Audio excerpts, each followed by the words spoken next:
Marcus had a cold that wouldn't break. I could hear it in the way he breathed at night. That thick, rattling sound that little kids make when their chest is too full and their body is working too hard just to do the one thing bodies are supposed to do automatically. He was 11. He shouldn't have been sleeping on a pull-out couch in a studio apartment that belonged to my friend Deja's aunt in southwest Atlanta, 2 miles from our old house, in a neighborhood where the streetlights buzzed and half of them stayed dark. He shouldn't have been there. But he was. And I was 17. And that made him my responsibility. I had $19 and a Metro card with maybe 2 trips left on it. Our clothes were in 2 plastic bags shoved under the pull-out frame. His backpack had his library book, his Nintendo DS with a dead battery, and a half-eaten pack of peanut butter crackers I'd been rationing for 2 days. My backpack had my school stuff and a change of clothes, and the folder. The folder I carried everywhere now, with our birth certificates, his immunization records, and a copy of the electric bill from our old address, because someone told me once you always need proof of where you used to live. I didn't know why yet. I just knew to keep it. The situation was this. Our grandmother, who had been raising us since I was 9 and Marcus was 3, had a stroke in October. She didn't die, but she couldn't care for us anymore. She was in a rehabilitation facility in Decatur, and her sister, our great-aunt, had taken over the house, along with every decision that came with it. She was not unkind, but she was 71 and overwhelmed and not equipped for 2 kids, especially not one who asked too many questions and one who caught every cold that came within a 3-block radius. By the second week of November, she sat me down at the kitchen table and told me the situation wasn't working. She'd made some calls. Marcus could go to a family friend in Macon. I could figure something out. I told her we weren't being separated. She didn't argue, but she also didn't change her mind. So 3 days later, I packed the bags and I called Deja and I said I need somewhere for 2 weeks, maybe 3, just until I figure something out. And Deja, who had known me since 6th grade, said yes without asking a single question, and that yes is the reason Marcus and I didn't sleep outside that first night. But I knew I couldn't stay at Deja's forever. Her aunt's apartment had 1 bedroom and a kitchen the size of a hallway, and the pull-out had a bar in the middle that left a bruise on your hip if you moved wrong. Deja's aunt never complained. But I was 17 and I understood the geometry of overstaying a kindness. I gave myself 10 days. That meant I had 10 days to build something from nothing. Day 1 I did the thing that felt wrong, but was actually the most important decision I made. I went to school. Every instinct told me to stay with Marcus, to keep him close, to not let him out of my sight. But Marcus had school too, and Marcus, despite the rattling cough, was not in crisis. He was uncomfortable. There's a difference. I walked him to Dobbs Elementary on Venetian Drive, watched him go through the front doors, and then I walked the 6 blocks to my own school, Farrell High, and I sat in my first period class, and I did not tell anyone what was happening. Not yet. I waited. I needed to understand my options before I opened my mouth to the wrong person. Here's what I knew about telling adults things. The wrong adult could make everything worse. A call to DFCS, Georgia's Division of Family and Children's Services, and suddenly Marcus and I are in the system, and the thing I was most afraid of, separation, becomes a real possibility instead of just a threat. So I moved carefully. I observed. I thought about who in that building had actually helped a student versus who had just processed one. That's when I started thinking about Ms. Okafor. She was the school nurse at Farrell. Nigerian-American woman, maybe mid-40s, kept a bowl of hard candy on her desk and a box of tissues and a look on her face that was different from most adults in that building. Most adults in schools look at students the way people look at weather, like something happening to them. Ms. Okafor looked at students like she was actually reading us. I'd been to her office twice before. Once for a headache. Once because Marcus had an asthma flare-up when he came to meet me after school, and she'd given him a nebulizer treatment without making it a whole production. That mattered to me.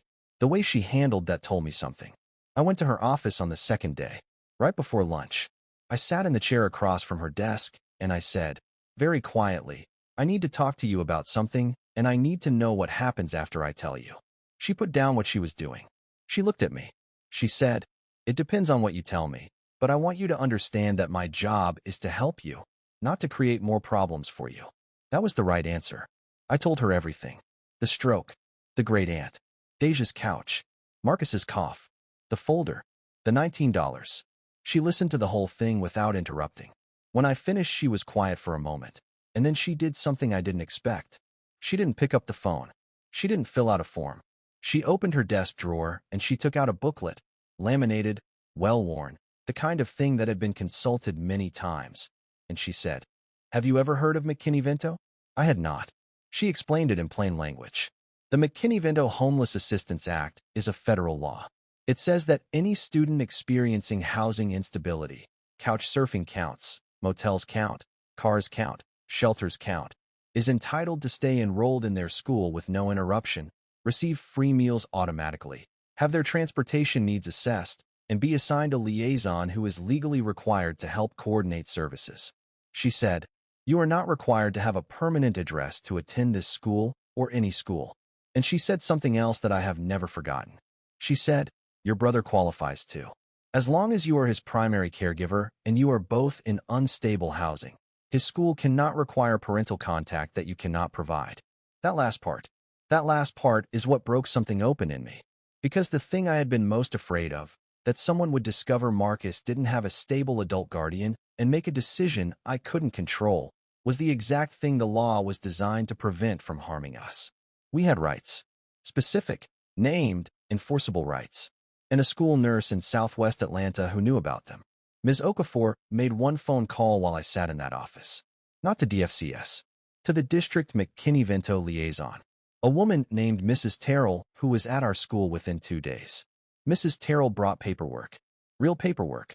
She enrolled both Marcus and me under the act. She arranged for Marcus's school to waive the guardian signature requirement for his field trip forms and his medical release.